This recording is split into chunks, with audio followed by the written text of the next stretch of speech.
Hi everyone, welcome to Diva Mantra. This is Divya, your host for the channel, and this is a reaction video. आपने देखा कि सपना की video आ चुकी है और उसने बिल्कुल अग्री किया है कि उसे कोई प्रॉपर्टी नहीं चाहिए एंड वो इस बात में सहमत है कि उसके ससुर उस प्रॉपर्टी को किसी ट्रस्ट को दे दें। अब यहाँ पर दोनों का ही वीडियो मैंने देखा, सपना का भी देखा मैंने और उसके ससुर का भी देखा। ससुर का वीडियो तो देखो बिल्कुल इतने कट्स थे कि बिल्कुल साफ पता चल रहा था कि उनको कोई बोल रहा है कि आपको ये पॉइंट्स कवर करने हैं, तो उन्होंने वो पॉइंट्स बैठ के कवर कर लिए। लेकिन लास्ट में उनका जो असली चेहरा था, धमकी वाला, गुंडागर्दी वाला, वो बाहर आ गया। उन्होंने धमकी दे डाली कि मैं तुम्हारी 3 पुश्तें याद रखेंगी, ऐसा कुछ कर जाऊंगा। तो मैं चाहती हूँ कि उसको इलेबोरेट करें। उन्होंने बोला आप मुझे सुझाव दें और मुझे निर्देश दें। तो हम लोग आपको सुझाव और निर्देश देने वाले कोई नहीं होते हैं, आपको निर्देश देने वाले ऑलरेडी आपके बहुत करीबी लोग हैं। अब मैं यहाँ से पे उनसे पूछना चाहती हूँ कि एक मेरा आपसे रिक्वेस्ट है कि आप ये 3 पुश्तों की जो बात की थी इसको प्लीज क्लियर करिए थोड़ा सा। दूसरी चीज, सपना मुझे गलत क्यों नहीं लगती। बहुत सारे लोग मुझसे बोलते हैं कि आप सपना के मैटर में गलत है। देखो एक चीज बताती हूँ, पहले भी बोल चुकी हूँ, कंडीशनिंग का प्रॉब्लम है। इंडिया में ये बोला जाता है कि जिस घर में डोली गई है उसी घर से अर्थी उठे। आप थोड़ा बहुत झेल लीजिए। आपके ससुराल में आपके साथ अगर कुछ अत्याचार होता है तो वो आप झेल लीजिए। ससुराल की बातें मायके में बतानी नहीं चाहिए, मायके में कानो कान खबर नहीं होनी चाहिए। ये सारी चीजें लड़कियों को सिखाई जाती है, राइट। और ये सब सीख के सपना ने काफी दिन तक इस चीज के ऊपर अपना जीवन व्यतीत किया है। मतलब जब उसका पहला पति जिंदा था उसके साथ मारपीट होती थी, उसने कभी अपनी माँ को नहीं बताया। ये चीज उसकी माँ ने भी कंफर्म की है और उसने भी कंफर्म की है कि मैंने कभी नहीं बताया। उसके बाद उसने जो भी चीजें बोली हैं, लोगों को भरोसा नहीं हो रहा क्योंकि वो कंडीशनिंग वाले लोग हैं कि ससुराल की बुराई क्यों कर रही है, ससुराल की बुराई नहीं करनी चाहिए। अब यहाँ पर आपको मैं ना एग्जाम्पल देने वाली हूँ, एक असली केस का हवाला देने वाली हूँ आपको, जो केस अभी हुआ है रिसेंटली, कुछ महीनों पहले या कुछ साल पहले। वो केस ऐसा था कि एक लड़की थी जिसकी शादी हुई थी, ठीक है। उसका पति उसको शादी के कुछ सालों के बाद या कुछ महीनों के बाद मारपीट करने लगा। इस हद तक की मारपीट उसने करना चालू किया उसके साथ कि उसका मुंह दबा देता था और उसको खूब मारता था, उसके प्राइवेट पार्ट्स में सिगरेट के चटके लगाता था, ठीक है। उसने ये बात अपनी माँ और बहन को बताई। कंडीशनिंग प्रॉब्लम में आ गई। कंडीशनिंग ऐसी कि अरे अगर तुम अलग हो जाओगी तो बाकी के लोग क्या बोलेंगे, अरे लड़की का घर ना बिगड़े, लड़की सहन कर सकती है, लड़की इतनी मजबूत होती है, लड़की सब कुछ सहन कर सकती है। लड़के को बुलाया माँ बाप ने और उस लड़की को वापस घर भेज दिया उसके साथ, ये बोल करके कि अब ये कुछ नहीं करेगा। और लड़के ने भी बोला हाँ मैं आगे से कभी नहीं मारूंगा, मुझसे गलती हो गई, ये वो। इनको लगा कि वो ठीक हो गया। उसके बाद भी 15 दिन वो लड़का ठीक रहता है। उसके बाद वो लड़की के साथ वापस मारपीट करना चालू करता है, वापस वही सिगरेट के चटके, वापस वही उसका मुंह दबा के उसको मारना पीटना ताकि उसकी चीख की आवाज ना निकले। वो लड़की ने फिर से अपने माँ बाप को बताया कि ये लोग मुझे मार देंगे। तो उसके माँ बाप ने बोला हम कल सुबह आके तुमको ले जाएंगे। लेकिन रात में जिस दिन लड़की ने फोन किया था उस दिन वो रात उसके जीवन की आखिरी रात थी, वो मर गई। अब इस लड़की के माँ बाप दर दर फिर रहे हैं कि मेरी लड़की को इंसाफ दिलाओ। पहला मेरा सवाल, ये कौन सी कंडीशनिंग है कि जब लड़की ने आपको इतनी सीरियस चीज बताई कि उसके प्राइवेट पार्ट्स में सिगरेट के चटके दिए जाते हैं, उसके बाद भी आपने उस लड़की को घर में छोड़ा, राइट। आपने उसको उसी आदमी के साथ वापस भेजा जो इतना ब्रूटल है, राइट। आपने उसको आवाज अपनी उठाने ही नहीं दी। सबसे पहले दबाई जाती है लड़कियों की आवाज, कहाँ, घर पे। अब आज सपना सारी चीजें बोल रही है, बट यही कंडीशनिंग वाली औरतें कि औरत कभी मजबूत नहीं हो सकती। औरत तो पैदा ही हुई है कि उसको सारे अत्याचार झेलने हैं। औरत पैदा इसलिए हुई है कि उसके ससुराल में उसके साथ जो भी हो रहा है वो मायके में ना बताए, किसी के साथ शेयर ना करे, सब कुछ झेल ले और फिर भी एडजस्ट करे। सपना ने ये सब कुछ किया है, सब कुछ किया है।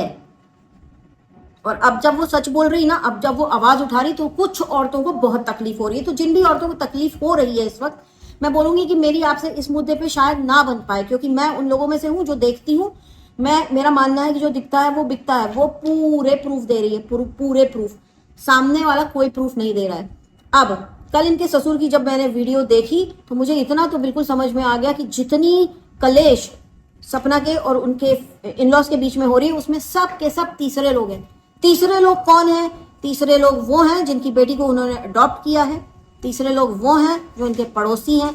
तीसरे लोग और हैं, मौसा चाचा मामा जो भी होंगे वो हैं, ठीक है। अब यहाँ पर आप मुझे एक चीज बताइए, जो इनकी ससुर है उन्होंने बोला कि नहीं कोई भी बिना किसी कारण के ना सेवा वैसे भी नहीं करता, तो थोड़ा बहुत तो मैं उसको दूंगा। तो क्या ये अपनी सेवा कराने के लिए एक चीज ऑफर कर रहे हैं कि सेवा करोगे तो प्रॉपर्टी में कुछ मिलेगा, या फिर सपना को धमकी दे रहे हैं कि तुम क्योंकि सेवा नहीं कर रहे हो तो इसलिए तुमको कुछ नहीं मिलेगा। और दूसरी चीज, जिनको भी लगता है कि वो लड़की जो छोटी बच्ची है उसके माता पिता सब बड़े अच्छे हैं और इनकी बड़े वेलविशर है, तो मैं आपको बता दूं आपकी सबसे बड़ी गलतफहमी यही है। क्योंकि बिना किसी मोटिव के, बिना किसी मोटिव के कोई भी रिश्तेदार इतना इन्वॉल्वमेंट नहीं दिखाता, इतना इंटरफेयर नहीं करता, इतना किसी की बहू को निकालने के लिए तो क्या कहेंगे, साम दाम दंड भेद नहीं करता। कोई भी रिलेटिव ऐसा नहीं करता है। आप लोग के पहचान में होंगे, करते होंगे, गांव में होता होगा, आई डोंट नो, लेकिन लोगों के पास आज के डेट में इतना टाइम नहीं है कि बैठ के बिल्कुल देखे गड़ा के कि इनकी बहू एक यूट्यूबर है तो उसने क्या बोला, इसका काउंटर करके हमें इसे बदनाम करवाना है। इतनी मेहनत कोई नहीं करता बिना किसी कारण के। इतनी मेहनत ना पड़ोसी करता है, इतनी मेहनत ना कोई रिश्तेदार करता है, कोई भी नहीं करता। और एक सीधी सी बात है, जब उन्होंने उस छोटी बच्ची को अपनी बेटी बना ही लिया है तो बेटी का भी हिस्सा बराबर होता है। तब क्यों बेटी इतनी तड़प रही है, तब क्यों बेटी के परिवार वाले, बेटी को तो साइड कर दो, तो उसको, वो तो बच्ची है ना छोटी, उसको साइड करो, उसको हम कुछ नहीं बोलेंगे, उसके परिवार वाले इतना क्यों तड़प रहे हैं कि ये जो जितने लोग वारिस हैं उनकी प्रॉपर्टी के, सिर्फ उन्हीं लोगों से पंगा क्यों हो रहा है? आप लोगों ने ये वाली बात सोची? और आप लोग क्या सोच के सपना को बोल रहे हैं कि चुप हो जाओ, तुम्हें ये नहीं बोलना चाहिए, तुम्हें वो नहीं बोलना चाहिए? क्यों नहीं बोलना चाहिए? मर जाए, मर जाएगी तो भी यही लोग बोल देंगे आकर के कि अरे बेकार थी इसलिए मर गई। इसलिए मेरे को वो सही लग रही है, क्योंकि जब हम बड़ी बड़ी बातें करते हैं ना कि औरतों को, लड़कियों को सामने आना चाहिए, अपने ऊपर होते हुए अत्याचार के ऊपर आवाज उठानी चाहिए, लेकिन जब एक लड़की वो आवाज उठाती है तो उसको दबाने के लिए पूरा समाज आ जाता है। कल को उसे कुछ हो जाता है, कल को उसको कोई नुकसान पहुंचा जाता है, तो आप लोग क्या मदद कर सकेंगे उसकी, वो बताइएगा। सिर्फ ज्ञान देने के अलावा और क्या मदद आप लोग कर सकेंगे उसकी, वो बताइएगा। अब आप कहेंगे कि आप भी तो ज्ञान दे रहे हो। नहीं, मैं ज्ञान नहीं दे रही हूँ, मैं उसको सपोर्ट ही इसलिए कर रही हूँ ताकि वो पीछे ना हटे और स्ट्रांगली खड़ी रहे इनके आगे, क्योंकि उसके आगे लड़ने वाले सारे मर्द हैं। ठीक है, 5-6 मर्द मिल करके एक विडो से लड़ रहे हैं और बहुत सारी औरतें उसको बुरा कह रही हैं। कैसे कैसे, मतलब एक ही इंसान इतना बुरा कैसे हो सकता है? आप लोग जीवन में कभी भी कोई भी केस ऐसा आए जहां पे लड़की के ऊपर अत्याचार हो गया ना, आप लोग मुंह खोलने लायक हालत में अब नहीं है। आपका जमीर आपको धिक्कारेगा अगर आप बोलते कि सपना झूठ बोल रही है। उसने झूठ बोला, कौन सा झूठ बोला आप मुझे बताइए। कुछ लोगों का कहना है कि चोट लगी नहीं थी, इंजेक्शन का रिएक्शन था, इंजेक्शन के रिएक्शन के बाद कोई रोता नहीं है, कोई भी रोता नहीं है, कोई किसी की माँ मिलने नहीं आ जाती इंजेक्शन का रिएक्शन होने के बाद, राइट? उसके आगे पीछे के ब्लॉग्स को देखिए, उसकी बॉडी लैंग्वेज पढ़िए, आपको सब कुछ समझ में आ जाएगा। उसके फादर इन लॉ की बॉडी लैंग्वेज कल आप पढ़ लीजिए, उनकी बॉडी लैंग्वेज और वो जो बोल रहे थे बिल्कुल भी मैच नहीं कर रहा था, गुस्सा पूरा दिख रहा था, हाथ जुड़े हुए थे। इस टाइप की हिपोक्रेसी, इस टाइप की कॉन्ट्राडिक्शन जो उन्होंने कल की अपने वीडियो में, मैं उसको सपोर्ट नहीं करती। जब सपना कुछ बोलती है तो पूरे कॉन्फिडेंस के साथ बोलती है। ये कैसे हो सकता है? कॉन्फिडेंस तो अंदर से आता है ना, कॉन्फिडेंस तो तब आता है ना जब आप सच बोल रहे होते हो, राइट? तो क्यों और कैसे गलत है वो मुझे तो अभी तक नजर नहीं आ रहा। हाँ, कहीं कुछ एक आध दो उसकी गलती होगी, वो जब सामने आएगी, जब हमको मौका मिलेगा वो गलती कैच करने का, हम तब उसके बारे में बात करेंगे। लेकिन अभी मैं चाहती हूँ कि अगर सपना डट के खड़ी है, अपने साथ हुए अत्याचारों को आपके साथ शेयर कर रही है, मुझे पता है सोशल मीडिया एक ऐसी जगह है ना जहाँ पे उसको सपोर्टर्स भी मिलेंगे, उसको हेटर्स भी मिलेंगे, ठीक है? तो हेटर्स जो है ना उसके मुद्दे को उछाल रहे हैं बार बार बार बार बार बार, राइट? राइट? उसने जब बोला बहुत पहले कि मुझे आपकी प्रॉपर्टी में कुछ नहीं चाहिए, वो मुद्दा, वो चीजें उसकी किसी को सुनाई नहीं दी हेटर्स को। हेटर्स ने उल्टा ही बोला, नहीं उसको तो प्रॉपर्टी चाहिए, नहीं उसको तो प्रॉपर्टी। अरे भाई, जमाने हो गए उसको ये वाली बात बोले कि मुझे आपकी प्रॉपर्टी से कुछ नहीं चाहिए। कल भी वो इसीलिए अग्री कर गई कि मुझे तो सच में नहीं चाहिए, आप बिल्कुल दे दीजिए। कल तो उसने विला भी छोड़ दी, जिसके पीछे ये पूरी लड़ाई हो रही है। कल उसने विला छोड़ दी, कल उसने विला छोड़ दी, कल उसने विला की बात भी छोड़ दी। ये 3 बार मैंने इसलिए बोला ताकि लोग याद कर पाए। कहते हैं ना, रटाना पड़ता है, क्योंकि हेटर्स ऐसे हैं कि उसकी बोली हुई हर बात को सिरे से नकार रहे हैं जबकि वो प्रूफ के साथ बात कर रही है। लेकिन इन लोग जो बिना प्रूफ के बात कर रहे हैं, जो कॉन्ट्राडिक्ट करते हैं अपनी बात, जिनकी बॉडी लैंग्वेज और उनकी लैंग्वेज मैच नहीं करती, बौखलाए रहते हैं, घबराए रहते हैं, वो सबको सही लग रहा है। तो बिना प्रूफ के सही हो गए, ऐसा कौन सा घुट्टी पिला दिया आपको उन लोगों ने, मैं नहीं जानती, ठीक है? लेकिन मैं सिर्फ बात और सपोर्ट सपना को इसलिए कर रही हूँ क्योंकि वो हर चीज प्रूफ के साथ बोल रही है। उसको जिस तरह से लेट डाउन किया जा रहा है ना, कुछ औरतें है ना, ये जितनी भी कमेंट करने वाली हैं या जितनी भी देखने वाली हैं, उसको मैं ही बोलूंगी, ये वही औरतें हैं जिनकी कंडीशनिंग इतनी गंदी हुई है, इतनी गंदी हुई है कि 100 जूते खाएंगी, अपना छीछा लेदर करवाएंगी, फिर भी वो उसी ससुराल में मरेंगी। भले ही इनके मरने के बाद इनको जला के बोला जाए थैंक गॉड गई, ये फिर भी वहीं मरेंगी क्योंकि इनकी कंडीशनिंग ऐसी हुई है। जब कोई लड़की बोलती है तो उसको दबाने के लिए समाज आता है, राइट? यही समाज आता है। फिर आप लोग वुमेन एम्पावरमेंट की बात ही मत करो ही मत। इसको कहते हैं ना फेक फेमिनिज्म।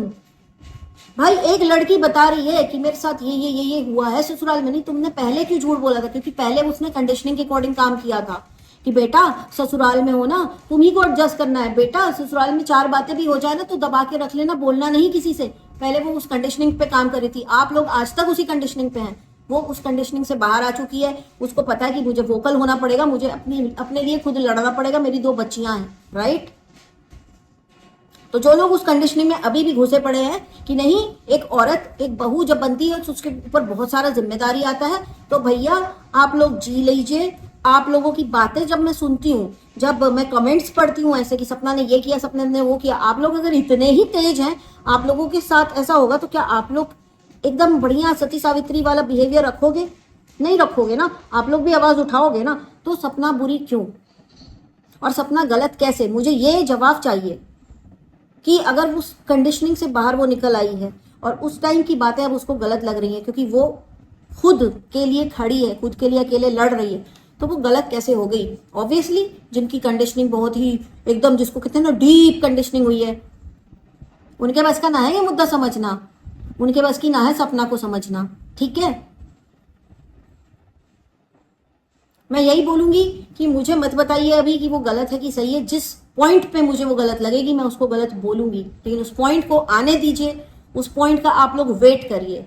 वो हर चीज जो भी बोल रही है ना विद प्रूफ बोल रही है, तो मुझे कोई शिकायत नहीं है सपना के बिहेवियर से। मैं कहती हूँ वो अभी जितनी स्ट्रांग है उससे 10 गुना और स्ट्रांग उसको होना चाहिए। इतना स्ट्रांग कि ऐसे जो जनाने टाइप के आदमी खड़े हैं ना लड़ने के लिए उससे 4-5, उन सबको मुंह तोड़ जवाब दे सके। जब वो कहती है कि मुझे प्रॉपर्टी में हिस्सा नहीं चाहिए, वो तो भी गलत। जब वो कहती है कि मैंने भाई पहले आपको झूठ बोला था कि मेरे यहां पर ये हुआ, मेरे साथ मारपीट हुई थी, आंखों में ना सोने से सूजन यहां आती है, यहां ये वाले पार्ट में नहीं आती सूजन, ये वाले पार्ट में, ठीक। और साथ में ये वाले पार्ट में आंख छोटी नहीं हो जाती अगर नींद पूरी नहीं हो, क्योंकि ऐसा बोला गया है कि उसकी आंखें सूजी थी क्योंकि वो सोई नहीं थी ठीक से। और बोला गया है कि वो क्या कहते हैं, सपना ने छोटी बच्ची को मारा क्योंकि उसको पैनिक अटैक आते थे, इसलिए उसने मारा। तो फिर वो कैसे बुरी हो गई अगर उसको पैनिक अटैक आते थे? और कहाँ है वो प्रूफ? किसी वीडियो में नहीं दिखा। जैसा बोला जा रहा है कि बच्ची की, छोटी बच्ची की हड्डी वड्डी फ्रैक्चर हो गई थी, हेयरलाइन फ्रैक्चर आ गया था, ऐसा कुछ बोला गया है। कहाँ है? कुछ भी दिखा आपको कि आया था कि नहीं आया था? सास मार खा रही थी नीचे, ऊपर से तुम गई क्यों नहीं बचाने? भाई अगर अगला अब जो भी है मार रहा है, पी के मार रहा है, किस कंडीशन में मार रहा है, उसके हाथ में क्या है, वो क्यों जाए? उसके पास तो 2 बच्चियां हैं ना पालने को। आगे पीछे की इंफॉर्मेशन कहाँ है? क्यों मारा, क्या हो गया था घर में जो मारा, क्यों नहीं गई वो? और अगर 2 पति पत्नी लड़ रहे हैं, आपके सास ससुर लड़ रहे हैं, तो आप क्या करोगे जाके? क्या बचा लोगे आप उनके बीच में जाके? क्या ही उखाड़ लोगे? वहां पे भी वो बुरी, पीटे उनकी सास को कोई, लेकिन बुरी बन गई सपना। लड़की कहती है इसकी मम्मी को तो बहुत इज्जत से प्यार से हम लोग स्वागत करते थे, उनका बड़ा स्वागत होता था, उधर ही ससुर कहते हैं घृणा करती है, आजीवन करेगी। कॉन्ट्राडिक्शन, इतनी सारी झूठ, इतना सारा फाउल प्ले एक ही साइड से हो रहा है, लेकिन वो एक साइड ने क्या किया है, इतना जबरदस्त मैनिपुलेट किया है ना सबको कि लोगों को लग रहा है सपना गलत है। मैं कहती हूँ सपना अभी जितना कर रही है ना उससे 10 गुना उसको और करना चाहिए। उसको इतना स्ट्रांग होना चाहिए कि उसके आगे कोई खड़ा ना हो सके। और जिस दिन वो इतनी स्ट्रांग हो जाएगी ना, ये सारे लोग बोलेंगे अरे हमने आपको गलत समझा था, जब आप अपने लिए लड़ रहे थे और जब आप सच बोल रहे थे, विद प्रूफ बोल रहे थे। और ये कहना ना कि अरे उसने तो अपने पहले हस्बैंड की ऐसी रिकॉर्डिंग बजा दी, इसमें वो भी गाली दे रही थी। कहती हूँ गाली दे रही थी, अरे उठा के जो हाथ में मिलना था वो मारना भी था उसे। क्यों मार खाए लड़की? क्यों मार खाए लड़की पति से? क्यों? अगर गलती भी है तो वो बात करके सुलझाई जा सकती। ये पढ़े लिखे लोगों की निशानी है, ना कि मारपीट। तो अगर उसने 4 गालियां भी दी ना, मैं कहती हूँ उठा के जो सामने पड़ता वो मारना भी चाहिए था उसको।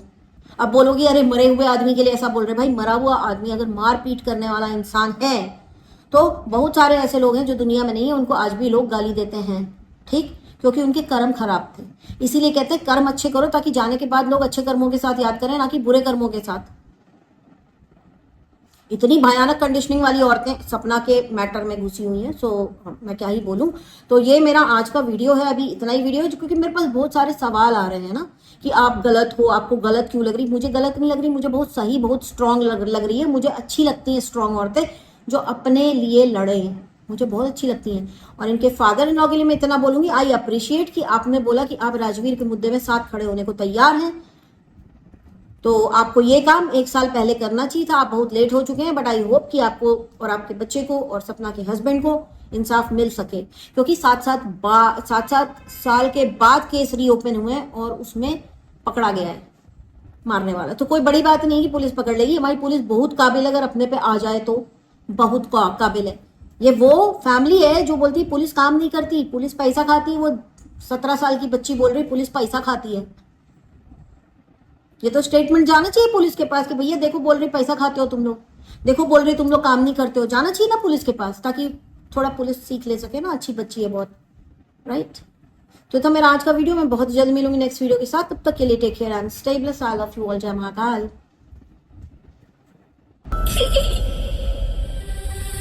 I can see